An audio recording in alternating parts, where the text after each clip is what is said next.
welcome back to the show, Lemonade with the Seth brothers. This is your host Kunal with my co-host Smita, and we have a guest, the Badshaah of real estate, Amer Sayed in the house. Amer, how you doing today, brother? I'm doing wonderful. Thank you all so much for having me. But I want to start something real quick. First off, it has to be a huge congratulations to the Seth brothers team, the GHBA Realtor Partners of the Year. That's amazing. That's how we should start. Thank you, Amer. I mean, that's amazing. And thank you for having me on the show today, so I can celebrate with you guys. Absolutely. It was exciting for us. Saturday evening, we were at Hilton Hotel. Absolutely. GHBA went, and our team won Realtor Team of the Year award. Super exciting. And we celebrate with our friends over there. And you add to your hardware collection. I've seen your shelf. So there you go. That's awesome. Congratulations, guys. Just a few here and there. Yeah. But on this show, we have Amer Sayed. Thank you so much. Amer Sayed is a native Estonian, been here all his life. But here's a story. Just like any Desi person, mommy, daddy tell them, beta, either you become a doctor, engineer, or go to business school. That's exactly what Amer Sayed did. Got his degree in MBA, business administration. But you know what? He has a kira, or the drive to be self-employed or to be in real estate. So his first job, he thought, let me go work in real estate. But guess what his first job was? I know. His first job, which makes his wife and life happy, he used to sell women's purses. I love it. So I'll tell you, I know Joyce. Yeah. That's why Joyce is happy today. I know. Amazing woman. I know. So Joyce is an amazing, beautiful woman, very hardworking, absolutely love her. And she must be super happy. Do you go out with her now and you're like, wait, I know exactly what this is. Let me help you out. She is a wonderful woman. She is the anchor that holds me down, and anything that I can do to complement the beauty, I'll do it. No doubt. There's no doubt. So your first job was working and selling purses. That was back in college. Yeah. Back in college. But you had the hunger and drive to get in real estate. And of course, over the years, you worked for several builders. Now you lead a big builder organization in the Houston market. And you're super successful. And what really differentiates you from other realtors or builder people is you pour into your team. You actually roll up your sleeves, go into sales offices, go into model homes, walk through homes, and you lead by example. I have not met anyone that's worked with you who says, wow, Amer Sayed, he's a guy who is in the trenches with the team, not just with the customers. And that's something most business owners don't do. Once they reach a certain level of success, they pull back and let the organization run by itself. Share with us your story, Amer. So first thing is, you'll never ask anybody to do anything that you're not willing to do. Never. Right? So no matter how high and mighty you think you're going to get, you have to act the act. You have to put in the work. You have to lead by example. And I know you do that as well, and we talk about it quite a bit, but if you're not out there demonstrating and showing, and not to show how to do it, but to be one with the team, side by side.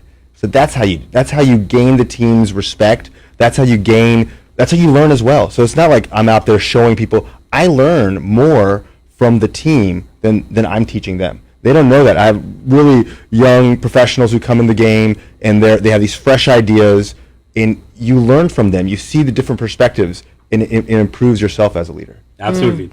So you're currently the Vice President of Marketing and Sales for Century Communities. But over the years, you started at the lowest level, where you were an assistant at a builder sales office. Then you became a salesperson. Then you climbed the ladder in builder world. Walk us through the journey, Amer. Man, it's a long journey, but in the journey, I want some lemons. All right. I'll start with the biggest lemons, right? So the lemons start with adversity.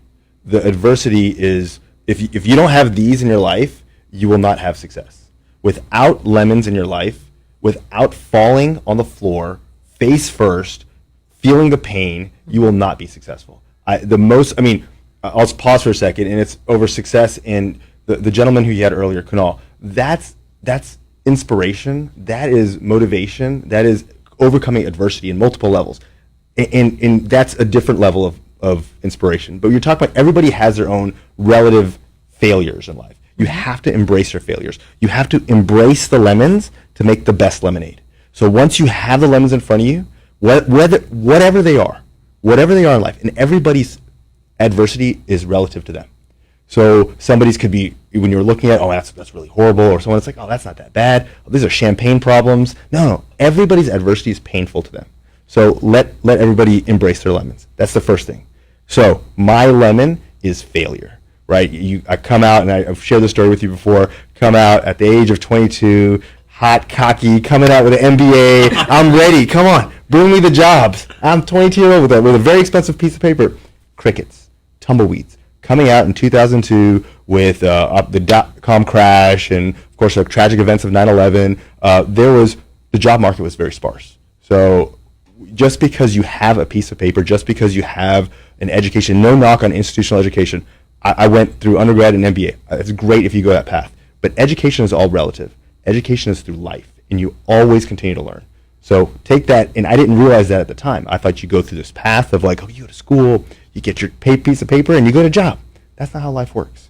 And I experienced that lemon face first when I fell down.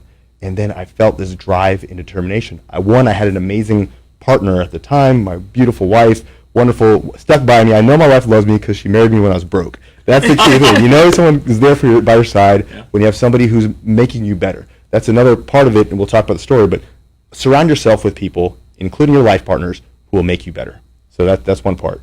But you continue to grow, and you feel these adversities, feel the pain, and then you're driven and determined in whatever you do. So that's how the lemon starts, right? So then I go into home building. I started in real estate, and I'm trying to get my feet wet and figure things out as a young entrepreneur, and I had this drive and determination. Then I started working with home builders, and in order to get in, I had to start as a sales assistant. And that's, to me, was like, okay, I'm going to come in. I'm going to be somebody's assistant. And within a few months, that assistant turned into my own community, and then over a few years, it was 2005, I was the GHBA Rookie of the Year. And That's it was an amazing story because a year prior to that, I was there as a guest with my wife, and she was at the home builder at the time, and I looked at her and I said, sweetheart, I'm going to win that award next year. Wow. I felt it. I mean, I looked at it as, I want to be on the stage. 2004, when you were new, you went for GHBA, went with your wife, who used to work with Toll Brothers. Yeah, she was a couple of bills in the past. Yeah, and you said, you know what, that award, rookie, I'm going to win next year. She turned and looked at me, she's like, all right, okay. She believed in me. She looked at me like, okay. And that's what I had the belief of my partner. My partner in crime looked at me and believed in me and gave me that runway and that freedom and flexibility to do that. And so you have to, the goals that you want in life, envision it, right? Dream about it, but don't stop there. Get up and act upon it, right? Mm-hmm. So you can say like, oh, I want that award. Well, what are you going to do about it? And so that's what drove me. What am I going to do about it? So I kept on driving, kept on learning, being around people who I learned from. Surround yourself with people who are better than you. That way you can grow and be better. So I surrounded myself with some top producing sales associates that I knew in the industry, and I learned from them, great mentors, and then I kept growing in sales. And then as I felt I was doing good, right? Successful, and success is all relative, but to me I was like, I'm at a point. But what I found myself doing was I was helping other people. I was that sales associate. I was that person in new home sales that I was helping other people. They're asking me for, hey, how do you do this on this contract? Hey, can you help me with this? And then I found myself like, I really enjoy helping other people and mentoring. Mm-hmm. And I had an opportunity to get into leadership and management. And I moved into another builder, Meritage Homes, great builder, and I started becoming into an area sales manager. And then I found joy in helping other people. I found like the thrill of the sale as a salesperson. I found that to be exponential when I saw the team around me being successful because of the help that I was putting forth. And then it just kept on growing into different positions, with vice president of sales at another builder and a regional sales manager. And then today, with Century Communities, top 10 home builder, fantastic builder, I get to work with some really amazing people, and I get to help them.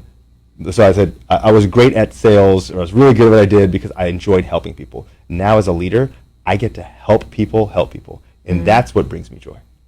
And you're not only just working with your sales team, you talk and sit down with your construction managers, with actually your builders who are in the field with the hard hats on. And you have a lot of adversity. I mean, this past year in our industry with lumber costs going through the roof. Material costs ridiculous. And we have all the challenges in the market, COVID-19 restrictions. But every leader in the market has to have the vision of growth, not just for themselves, for the organization and the team members. So share with us, how did you have to pivot yourself with the challenges of COVID-19, lumber costs, and how did you have to stay aligned with the market conditions? it was a huge challenge, right? We never realized that the boom of real estate through COVID, no one predicted that. But then that was great. But then no one predicted the fact that there was going to be other challenges with material delays, production shutting down, so many different things, lumber skyrocketing, windows. Windows. You need that for a house. You can't find those anymore. OSB, decking for the roof. These are things that hurt the industry, and it's slowing it down. But just like every lemon, you have to figure out a way to be creative. I have a wonderful vice president of operations who I work hand in hand with in the construction team. We look at it together, and he put it down. How do you build a home? The traditional way of building a home, A through Z, you got to go through these paths. But then now you have to say, look, maybe I can go A, F, M, like skip around, then come back to B, then jump over. So then you realize like it doesn't have. You have to think outside of the box, and in order to, the end product is a beautiful home for a happy homeowner. But how do you get to that point with the delays and the hurdles? And so that was the challenges. And then the most important thing, we can't control material delays. You can't control lumber pricing, but what you can control is communication. You can control every Monday calling your customers alongside with your construction manager and telling them, I'm sorry, Mr. and Mrs. Seth. I know I said that your home will be framing, but lumber is delayed. It'll be framing next week. This disappointment in that one call, that really stinks, but I appreciate you letting me know. If you don't communicate with your customers of the delays, there's a saying, bad news ages poorly, right? So if you're, I'm not going to call, I'm not going to call the Seths today because I don't want to deliver bad news. Well, you know what's worse than delivering that bad news today? Delivering it next week when there's no frame. So the message that I tell my team and message to everybody is that even if it's a challenging news, give it to them. Let them know what's going on so then they can handle those changes and challenges. So you're truly, exactly. So you're truly demonstrating transparency and also innovating, right? So as these lemons are being thrown at you, you're innovating, thinking outside the box to figure out, okay, if we're not going step by step, let's find a way to get this out and actually make it workable. That's true leadership. It's true, and it's working alongside other leaders, right? So it's like you have to be hand in hand with your team, your leadership team, thinking of things to do, and then having a unified voice alongside, and then helping the customers. At the end result is a happy homeowner, a delighted customer in a home. How we got there is the challenge. They don't need to see how that got there, but at the end, as long as that happy homeowner's in the end, that's the key. This reminds me, Amer, as you're talking, it's really just, there's a quote that says, a leader becomes great not with power, but with empowering people. Sure. As you're talking, that is such a true statement for you. I feel like you're really bringing that team and that leadership out in front, and that's authentic leadership. So kudos to you. I appreciate that. It really is. I think the most I love seeing, when someone asks, hey, Amer, what should I do? The first question is like, what do you want to do? What do you think is the right thing to do? And you help them, and maybe their answer is spot on. That's exactly what I do. Perfect. Or that's a great idea. Or they'll say something that I didn't think of. Hey, that's wonderful. Or they may be off track, but then let me help redirect you. And so you want to be able to have everybody come in with ideas and something new, something different, and help guide that. For sure. So you also are very engaged with listening to podcasts. Love it. Do a lot of reading, and when you drive, you listen to a lot of books. When we come back, we want you to share with us some of your top quotes, top books that you've read.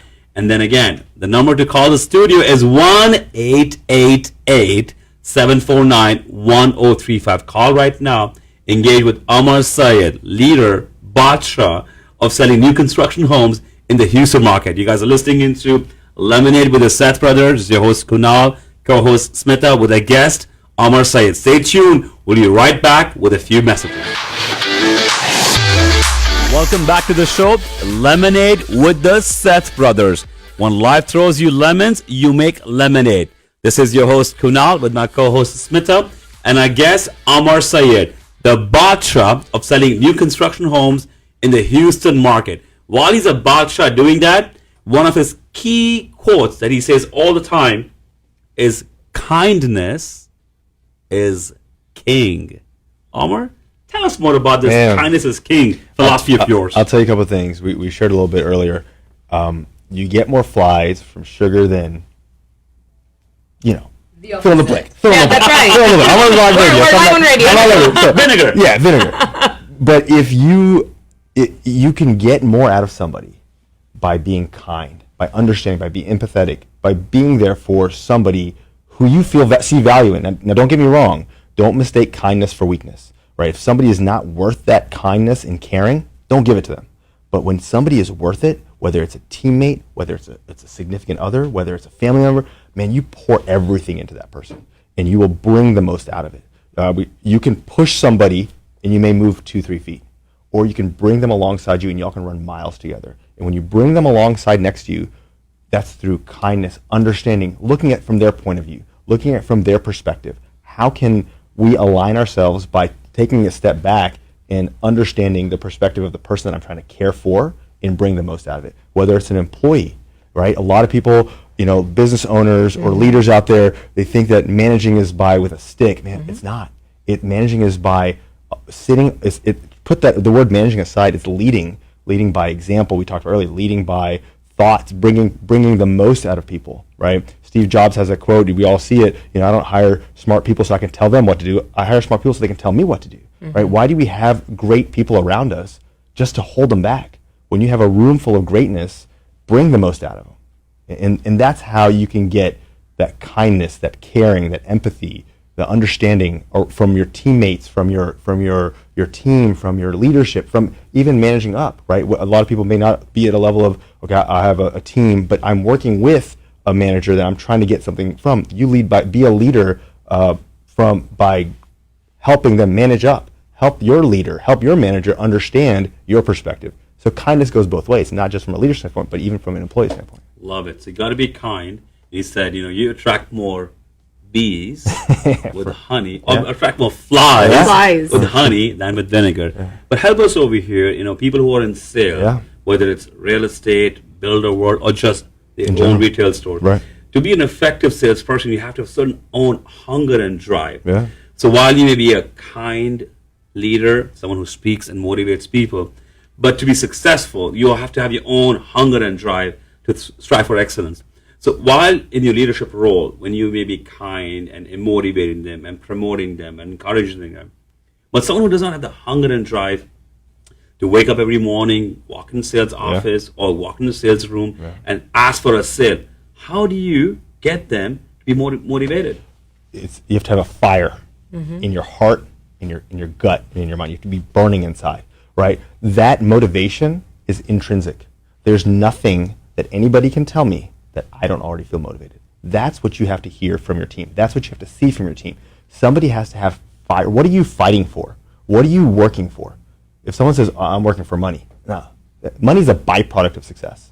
Money is not the reason people go to work. Money is a byproduct of success. What are you working for? I'm working to put food on the table for my family. I'm working to give the best life for my family. I'm working so I can help other people around me. What is the intrinsic passion? So I ask you, what are you working for?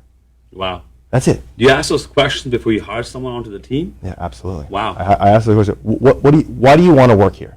If someone says, I want to make money, okay, why do you want to work here? If money, you can make money anywhere. You can say, when you're selling homes, a good salesperson, sure, you make money anywhere. But if you're only chasing money, man, you're chasing the wrong thing. I had a wonderful salesperson said, I love helping people. I love seeing a smile on a face of when I'm handing the keys.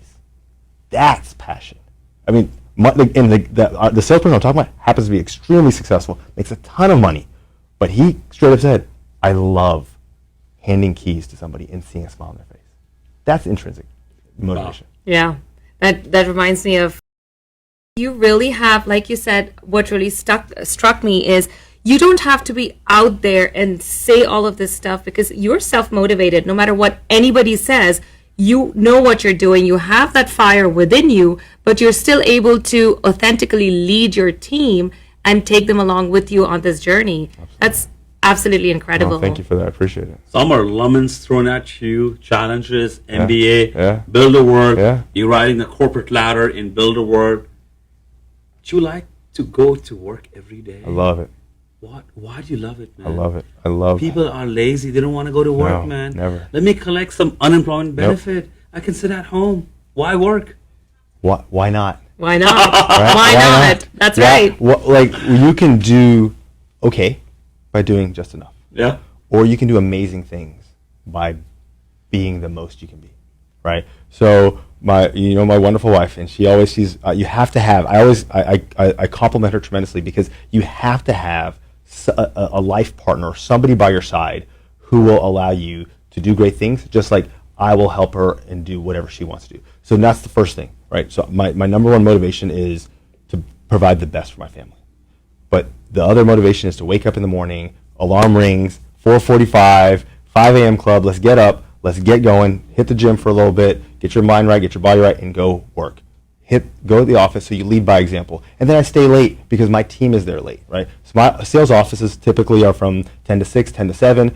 If you're not there when salesperson calling or my area sales manager calling me, they need help, and I'm not there by their side, that's not right, right? So I'm there early in the morning so I can hammer out work, get things together. I'm also a bit of a perfectionist. I want what I put out there to be the best, not to show, but the best for myself.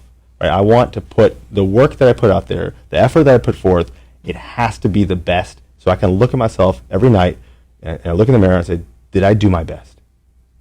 Absolutely.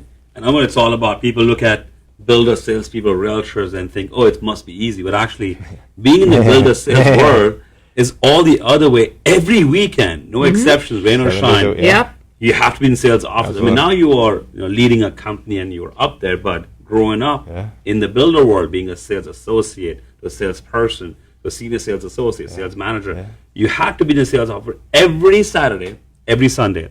So those of us listening on radio or watching us, walk us through a journey. How does someone get into builder sales world? Do they have to have a real estate license? Do they have to have an MBA like you? All right. So help somebody who's listening in today. If they want to get into real estate, but they don't want to be a realtor, they want to work for a builder. Right. Walk us through the journey, Amer. First thing I'll say, you have to want to do it. You have to want to be in home building or in real estate because you love something about it, right? If you're chasing money, don't come here. But if you love home building and if you love real estate, then that's your first step, right? Then the other thing is it sounds so glamorous, and we know a lot of amazing salespeople who do so well. They drive awesome cars, ton of money, but my God, they work so hard, and it's nonstop. And you have to have thick skin. You work with a lot of different people, and for every one sale you have in your hand, you had 10 that didn't make it, and you have 100 that said no. So you have to appreciate the no's. You have to be able to be okay with rejection, and you have to be able to ask the hard questions. Hard questions meaning not overly personal, but there's a voice inside of somebody that says, man, maybe I shouldn't ask that question. Ooh, maybe I really shouldn't ask them if they should buy this. Are they ready to buy today? Are you ready to take this home off the market? Maybe I shouldn't ask that. I don't want to be uncomfortable. But then you ever change your mindset and say, I'm not asking you, I'm not closing the deal. I'm not making you sign. I'm helping somebody. When you change your paradigm and say, I better ask for the sale. No. If I don't ask the Seth family to buy this home, if I don't ask Kunal and Sean to buy this home today, I'm doing them a disservice because this is an opportunity. I found the perfect home for them. I found the perfect house for their family and their kids and their growing family. And if I don't help them today, it's a missed opportunity for them. So you have to change your paradigm. And you really, it's a different. That's the overarching, right? Now let's talk about the tactical, the step by step. Do some research. Find builders around there that you feel like I want to align with.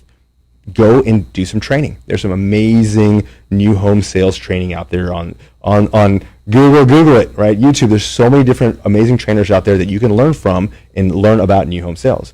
And then find people, network, right? Realtor partners like yourself who have a lot of connections in the home building industry. Network with people so you can find the right fit. Because at the end of the day, sure, I want to work in a home builder. Sure, I want to make money, but at the end of the day, if you're not working with a team, with a builder, with leaders that you can't get growth out of and you can't align yourself with, you will not be successful. So do you have to have your license to get builder work? So you don't have to have a real estate license to get into builder. Now it's great to have some understanding of it, but you don't have to have it, right? A lot of the aspects, because you work directly for a builder, you don't represent buyers. You're an employee of a home builder, so you don't have to have a license.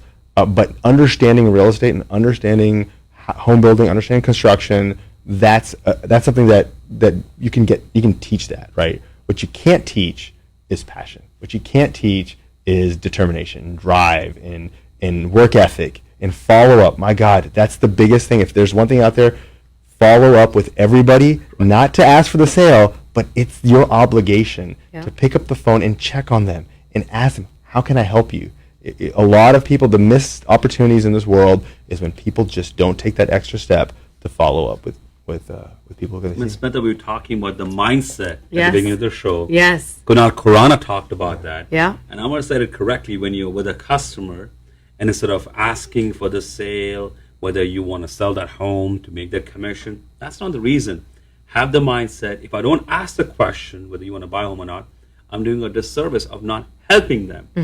And that mindset tunes you that you're in a position that you can assist someone make the right financial decision. And when the mindset is aligned with that strategy, success is going to come. That's it. It's going to come. 100%. And I'll tell you, that's a switch that happens. And I think it happens to even maybe new construction, but even realtors. So many times, I think realtors are out there and they're thinking, wait, should I ask them? Should I do this? And that mindset shift, I mean, it has happened to me. And I'm like, I will bring it for you. I know exactly what you need, and you need me because I'm going to take you through the finish line. Absolutely. And that's I think that is what sets you apart from what you're saying. Okay, you know what? It's work. It's all of that stuff. But this is when the fun comes in. This is when you come in and you bring your passion to your work, and you say, I can get this done because I'm helping the client. Absolutely. Right. So Amer, your journey, MBA. Did not get a job. Nope. But you said, you know what? I'm going to go to the builder world. Second in the business, got Rookie of the Year award, GHBA Prism Award. That's one of the prestigious awards for new agents in the business. Over the years, not just being an associate to a salesperson, sales manager to sales director to vice president, regional director. I mean, you've tasted it all. What am I going to see you in 10 years, Amer Sayed? Man, 10 years from now, I will always follow my passion. So whatever that career path will take me, I have to love what I do. So I love helping people. So I will continue to help people in home building because that's my passion as well. I love home building. So whatever that title will be, I'll always find ways to reach out, help people in new home sales, help leaders emerge, train, develop. That's it. That's where you're going to see me in 10 years from now. I know my calling in life. My calling in life is to be somebody who's going to bring the best out in somebody. That's it. I want to bring that. When we first met, I remember 2014, we hung out and we clicked immediately because we saw each other. You were emerging in the real estate market and I was emerging in my leadership, and we saw our trajectory align and growth exponentially because we connected. In every conversation we have, we may not talk for 6 months or whatever, busy, but we pick up from where we left off. That's what it is. Finding that growth trajectory. It doesn't matter where I am and what my title is, but I'll always chase my passion and to help people. So young people watching the show today or listening in who have a passion and want to get into builder sales work, do you or does your organization, is there a mentorship coaching program they can call into or sign up for or maybe a Zoom call? Yeah. Do you do any of that, Amer? So I'll share a very interesting story. Yeah. I'm on LinkedIn. That's the only social media I'm on. So I'm active on LinkedIn, and I was reached out by a young emerging professional. He goes to the University of Houston, and he's at the College of Business, and he's doing the sales program over there. They have a sales excellence program, and he reached out just randomly to me and said, I saw that you're an alumni from University of Houston, and I'm trying to get into sales. Do you have time for coffee? I mean, think about the guts. Yes. Think about asking for that randomly. This dude, 20-year-old guy, A kid at U of H. Yes. And your credentials, I mean, I know your LinkedIn profile is up there. I mean, you are vice president, regional person, but he connected. He reached out. He reached out to me and he asked. It was a simple. It wasn't a long story. Yeah. I said, I would love to have coffee with you. When I saw that, I immediately hit him back and said, it would be my pleasure to meet with you. And he was like, well, I hit up so many people and you're the first person. And we met for coffee. And we talked for an hour. Never met this guy. Young dude, he was listening to things I was saying. I was, more importantly, listening to things that he was saying. And at the end of the conversation, long conversation, but it was just wonderful to hear this fresh perspective of a young entrepreneur. And he turned to me and said, man, I wish when I'm your age, and I'm old man, right? 44, I'm old man, I'm losing up. So when I'm 44, I wish I can be as successful as you. And I turned back like, Dave, I wished when I was 20, I was as smart as you. Yeah. I wish when I was 20, I was as driven as you. At 20 years old, I can't say on live radio what I was doing at 20 years old. But it was not nearly as driven and as like powerful as what this young man is doing. So to your point, people out there who are getting into sales, what new home sales, real estate, man, you have so much at your fingertips. You have so much out there. This technology has given a path for success. So reach out, branch out to people. That's the way to connect, right? Random strangers will, like myself, I was honored. I was flattered. It would be a disservice if I did not meet with this young man. In fact, one of the taglines we use for the show over here is, one of them is, you live a life of abundance. Yeah. But the other one is, get a mentor. Mm-hmm. Get a mentor. Why get a mentor? You're not going to know everything about what you do for a living.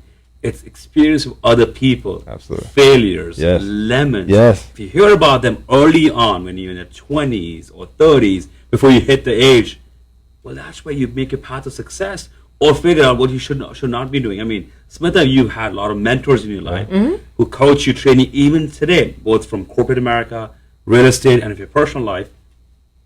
That's what makes a big difference. Yeah. And most people, when they reach a certain level of success, they don't make time to coach and mentor. So I love that. And this kid that you're talking about from U of H is never going to forget that coffee.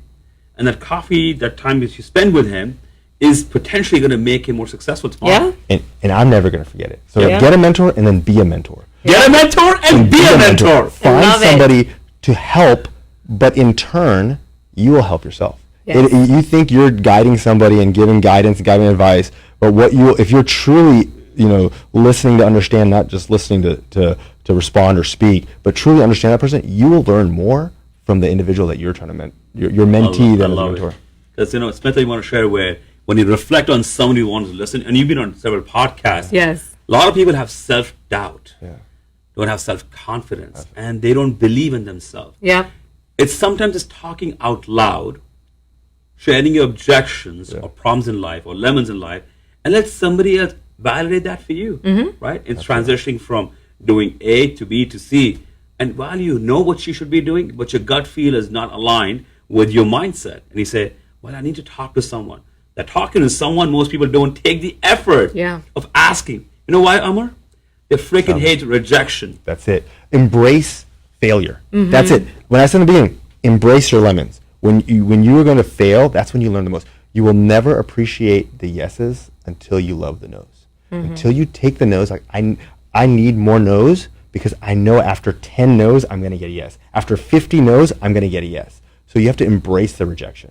And you learn from it too. Like you're like, oh man, I didn't get that job. Or, okay, what could I have done differently? Why didn't I get that job? What happened? What could I have done? Maybe I could ask a different question. Maybe I just wasn't a fit. It's okay. But then you move on to the next one. And you keep on going. When you embrace the rejection, you embrace the no's, and you start appreciating the no's, man, you'll start loving the yeses. No, I absolutely love it. And I'll tell you, Kunal, as you had mentioned, to be a mentor, and Amer, you're doing that in person. I mean, even the who's who of the world have mentors, right? People that are wanting to develop every day because, like you said, there's always something you're going to learn from somebody who's done it, either who's even a half a step ahead of you. Absolutely. You're going to learn from them. Absolutely. So yes, I mean, Amer, tell us where people can find you if they want to reach out to you. Absolutely.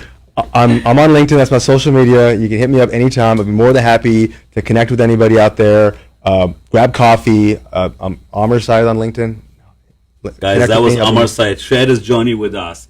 Got his MBA, but say, you know what? I want to build a sales world. Second year in the business. First year in the business, won Rookie of the Year award from GHBA President Award. That was his start. His lifeline is his wife. Beautiful Joyce. Amazing. She's also in the industry, but she is the one who lets him be who he is. Absolutely. And that's what makes Amer Sayed's story so unique. Amer, it was super amazing. Thank you so much. Have you on the show today. Thank you so much. I've known you for a year, but every time we connect, the bond gets stronger and stronger. Love learning from you. Love speaking with you. Thank you so much, brother. Thank you so much, Kunal. Thank you for coming on. Guys, that was Amer Sayed. We're going to be back in a few minutes, but if you want to hit him up or find out what he does, go to linkedin.com, look up Amer Sayed, that's AMERSYED,